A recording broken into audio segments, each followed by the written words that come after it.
예수라고 하는 이는 대제사장 맞죠? 성경에 대제사장 써있으니까 맞지 뭐 우리가 뭘 알아.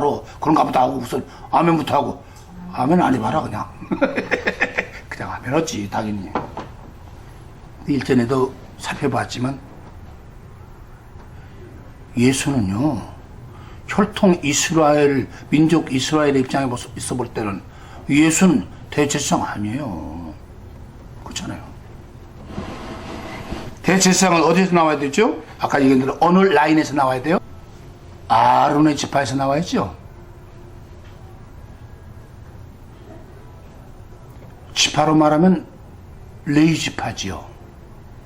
레위 지파에서 대제사장이 나오게 돼 있어요. 아니면 벼락 맞아요 진짜.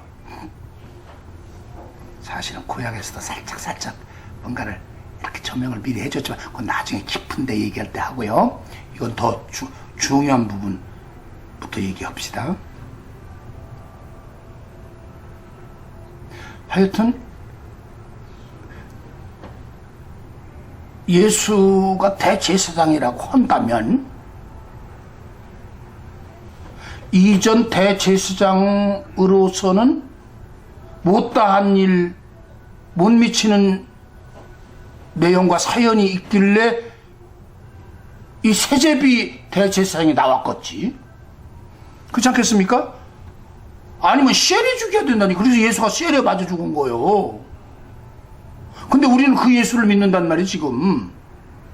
참 묘한 일 아니겠어요? 그러면 짚어봐야 되지 않겠어요? 무엇으로 짚어봐요? 대제사장의 목적, 두신 이유, 본분, 수행의 정도, 성취 말이에요. 그걸 따져봐야 될 것이거든. 대제사장, 그런데 주의할 것이 항상 주의해야 된다는 얘기를 몇 번 했던 거. 제사란 하나님 섬기는 거요. 그런데 민족 이스라엘의 경우에는 섬기는 문제 이전에 죄에서 벗어나는 것이 우선순위요. 임시방편일지라도 우선 죄하고 상관이 없어졌으면 꼭 좋겠다라고 하는 것이 하나님의 뜻이었거든. 대제사장이 드리는 제사의식을 통해서는 죄가 없어졌습니까? 맨날 해도 그 노름이요. 그럼 왜 하나님이 지시하고 죄 있다고 잡들이 하시는 거예요 도대체? 맞아. 그 제사의식을 통해서는 하나님이 기대하신 건 깨달음에 있습니다.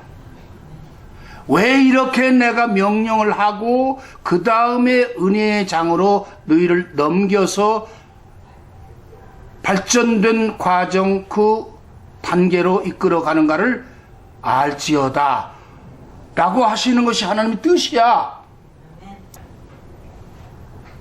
그러니까 제사의식을 명령하실 때 명령을 수행하면서, 수행해야죠 당연히. 아니 죽으니까요 막 당장에. 명령을 수행하면서 깨달음이 있어야 되겠다 이 말이에요. 그 깨달음은 일체의 죄에서 죽고 의에서 살되 그 의로움까지도 하나님 앞에 다 드려버리는 이 내용이거든. 이게 중요합니다. 이건 매우 소중한 거예요. 그런데 아까 얘기한 대로 그걸 깨닫지도 못해요. 인간들이 깨닫지 못하니까 변화가 없는 거 아니겠어요? 무엇쩌자는 겁니까? 힘들잖아요. 그 제사 거푸 드려야 돼. 왜? 중요한 겁니다. 제사는 원래적인 의미에서 죄 없애는 것이 주안점이 있는 것이 아니고 하나님을 섬기는 데 있는 거거든요. 영광스럽게 해드리는 데 있단 말이에요. 그렇죠. 그렇다면 죄가 씻김받지 않은데 어떻게 하나님을 영광스럽게 섬기겠어요? 그게 이게 문제가 자꾸만 난제로 그냥 여전히 남는 거지요. 그 부분을 같이 읽습니다. 지금 여러분이 가지고 계신 설교문안 요약문 왼쪽 박스 히브리서 제9장 12절 염소와 송아지 제물이죠. 의 피로 아니하고 오직 당신님의 피로 영원한 속죄를 이루사 단번에 성소에 들어가셨느니라. 참 어려운, 또 바울이 참 천재는 천재지만 너무 표현이 어렵다. 자, 보겠습니다. 염소로 송아지로, 어린 양도 아니고 또 이 염소, 삐딱한 거 여전히 남았네. 송아지, 아직 순진한 맛은 있는데 이거 아직도 뭐 철날날 멀었구만. 하여튼 자네들 가지고서 그 피를 들여서 제사를 드렸다. 그런데 깨달음이 없다. 깨달음 없는 자가 성소에 들어갈 수 있어? 이건 하나의 모형으로 제시하신 것이었지, 실제 하나님을 섬기는 작업은 못 되었던 것이거든. 그러네. 그러면 다시 말하면 그들은 하나님의 영광을 나타낼 수도 없었으려니와 하나님의 지극하신 성령을 받을 수 있는 입장이 못 되었던 것이지. 그렇습니다. 혈통 이스라엘의 피제사 의식 가지고 성령이 임하시지는 않았거든요. 그러네, 그거네, 바로 그거예요. 예수 그리스도는 다른 대치 물건으로 당신 죄 때문에 다른 송아지나 염소 가지고 내 죄 좀 없애주세요 그러신 분이 아니라 살아 역사하는 산제사를 드리는 당신님이 되셨더란 말이지. 아예 그걸 그냥 끝장을 내버리신 거지. 그렇기 때문에 예수님을 영접하면 동물 제사로 거듭거듭 대치물건으로 드리는 그걸 반복하는 것이 아니라 예수님처럼 드리는 산제사가 무엇인지를 알고 깨닫고 뉘우치고 회개하여 새로워지고 주님을 의지하면 그 어른께서 성령을 주시더란 말이에요. 아멘. 확 바꿔진, 이 부분을 지금까지도 혈통 이스라엘은 캄캄하게 모르고 있는 거죠. 나 죽을 지기, 그 오죽하면 바울이 히브리인들에게 보내는 편지 히브리서를 썼겠어요. 그게 2000년 전에 썼는데도 지금도 몰라. 참, 그거 주님이 눈 열어주셔야 됩니다. 그 차이밍은 다 은혜 나눴잖아요. 끝날 되면 어느 때 예를 들어서 요한계시록 제7장이라든가 제14장 이런 부분에 보면 쫙, 오히려 이방에서 마지막 때 천국 복음이 나오더니 이렇게 그들에게 알려지고 그때 세철 나더라. 그때까지는 주님이 닫아두신 것이더라. 그런 얘기 나왔었죠. 히브리서 제4장 15절 빨리 보겠습니다. 우리에게 계시는 대제사장은 우리 연약함을 체휼하지 아니하는 분이 아니요. 왜냐하면 저들이 설사 깨달았다 하더라도 아이고 육신이 연약해서 그날이 그택으로 다시 돌아가 버리니까 도돌이피가 되어버리니까 이건 가지는 아니거든. 주님이 어떻게든지 인간으로 깨닫고 결정적으로 뭔가를 뉘우쳐서 회개하고 회개할 뿐만 아니라 성령을 허락하신 성령을 받을 수 있기까지 인도를 하셔야 되겠는데 이게 문제라는 말이죠. 그래서 이 결정, 아까 얘기한 대로 송아지는 뭐 염소는 또 무엇이래. 맨날 하나님은 말이야 조금 짐작은 하겠지만 알아듣지도 못할 것 가지고 자꾸 제사의식하고 아니면 옆에 오면 죽는다 확 불러 꼬슬려 살라버린다 그러시고 겁이나 주시고 실제로 그래 버리시고 죽이시면서 우리하고 무슨 별반 상관도 없는 것 같은데 그 모세를 통해 가지고 짜증나. 그러니까 이래가 나온 거죠. 육신이 너무나 약하죠. 근데 약한 육신도 가능성으로 연결될 수 있다고 하는 것을 보여주시려고 주님이 연약한 육체를 갖고 오셨어요. 아멘. 끊임없는 주님의 사랑의 소망입니다. 그리고 마침내 이뤄내시잖아요. 그 예수님을 우리는 믿는 것이거든요. 그러면 어떤 현상이 나오느냐. 하나만 더 합시다. 아쉬우니까. 작은 제목.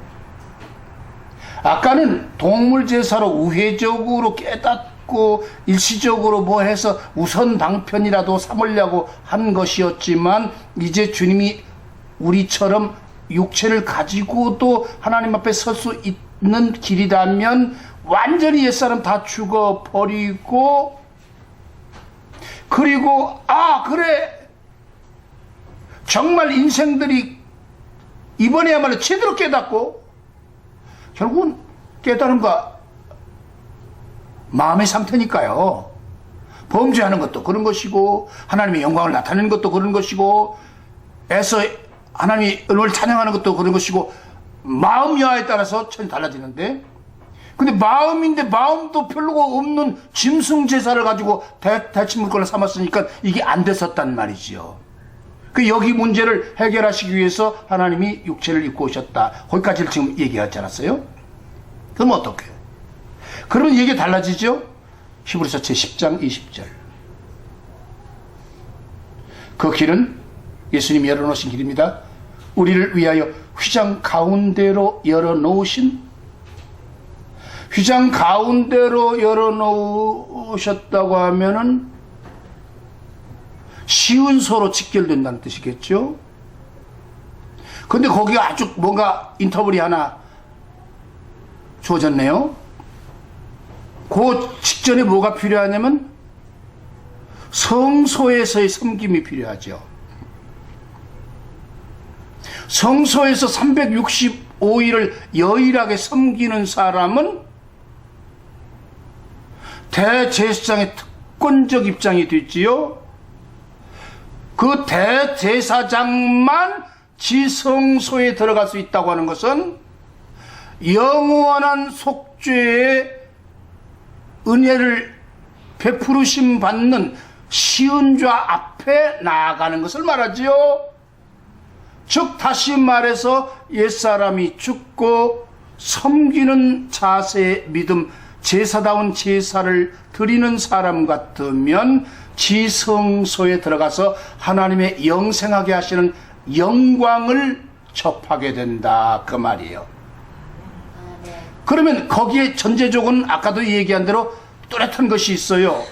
동물 제사 가지고는 돌이켜지지를 않는데 예수 그리스도로 말미암는 엄청난 절절한 산 생명의 하나님의 영광을 위한 제사가 알아들어지니까 그를 믿고 그의 말씀을 따르고 그의 축복을 따르고 그가 허락하신 성령을 인하여서 어떤 것이 허락되느냐? 감히 직접으로 하나님 앞에 나아가서 아뢰일 수가 있어. 이게 특이한 엄청난 사건이요. 이 부분은 바로 주님이 펼치신 비밀한 귀한 역사입니다. 주님이 펼치신 귀한 역사는 여러 가지 있지요. 그 중에 제일 귀한 건 사실은 우리가 교리적으로 그냥 지식적으로 알고 넘어가려고 어영부영하는 그 부분인데요. 매우 소중한 부분입니다. 무엇이냐? 주님이 펼친 귀한 길은 새롭고 산 길, 하나님 앞에 하나님 내지는 더 발전해서 아버지라고 불러도 될 만큼 놀랍게 그 길을 펼쳐놓으신 기적의 일입니다. 그러니까 좀 이거 참 어설픈 얘기 하나 웃으면서 한번 합시다. 집중력도 좋아야 되고 진실해야 되고요. 밝게 못 알아들으면 힘들어요. 여러분, 그런데 내가 볼 때 여러분 지금 이 말씀 못 알아듣는 사람이 거의 없거든요. 마음만 열려있으면 알아들어요. 힘든 작업, 줄다리기, 엄청난 세월들 주님이 맡아 하시니까 그냥 마음 열고 믿고 아멘으로 따라서 나에게는 복이지만 주님께는 영광을 돌리는 그 귀한 역사에 있었으면 참 좋겠어요. 그렇잖아요. 우리가 머리 좋아서 박사, 석사 그거 아니잖아요. 그거 상관없잖아요. 그 사람들 대단한 과학자들 보십시오. 못 알아듣잖아요. 대단한 열정의 혈통 이스라엘 수천 년 동안 못 알아듣잖아요. 근데 우리는 조금 알아듣겠단 말이에요. 송구스럽고 가슴도 설레고. 그래서 예배 때 모이기를 힘써야 되는 거예요. 이래저래. 그 모이기를 힘쓰는 이유 중에 하나는 그 은혜를 한다름에 이야기가 좀 어렵기 때문에 책임지라고 또 책임지라고 또 책임지라고 씻김받고 또 마시고 또 마시고 생명물 예수 주시니 마시고 또 마셔서 그래서 아멘입니다. 체질이 동질화 될 때 주님의 사람같이 되는 것이고 하나님의 아들, 딸 되는 거예요. 딸 무시한다고 생각하지 마세요. 그거 무슨 뜻이라고 그랬죠? 시온의 딸들이잖아요. 예루살렘의 아들들이잖아요. 성별 차이 없이 은혜 주시고자 하는 주님 얼마나 감사해요. 이거는 이제 부수적인 얘기입니다만은 사실 하나님의 은혜의 세계는 아름답고 귀한 걸로 완벽하게 꽉 충만하여 있습니다. 여러분 자꾸 또 찾은 만큼 주님이 주시거든요. 그래서 여러분 다른 거 다 내려놓으시고요.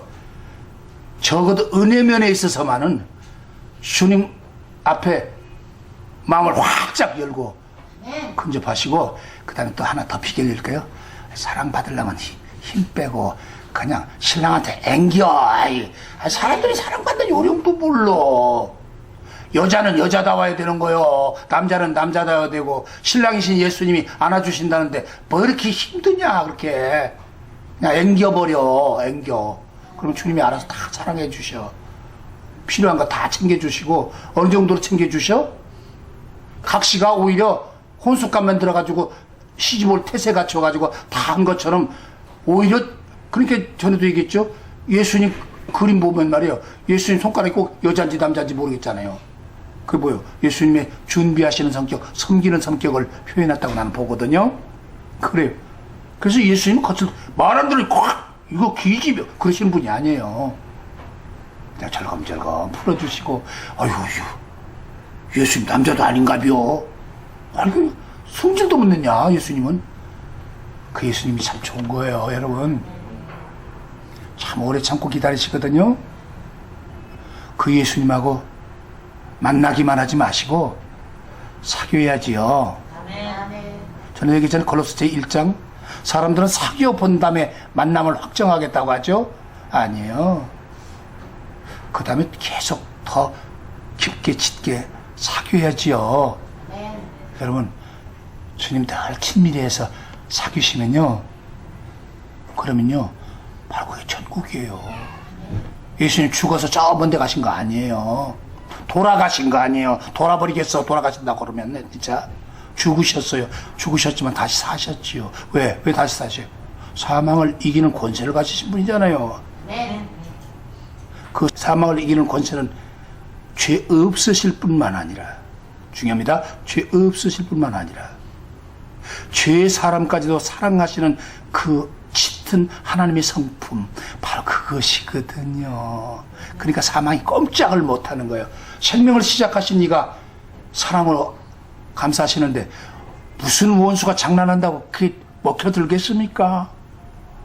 우리도 그 마음 그 성격 그리스도의 마음을 사모하고 받았으면 참 좋겠어요. 아멘. 눈물겹도록 아름답지 않습니까? 눈물겹도록 아름답다.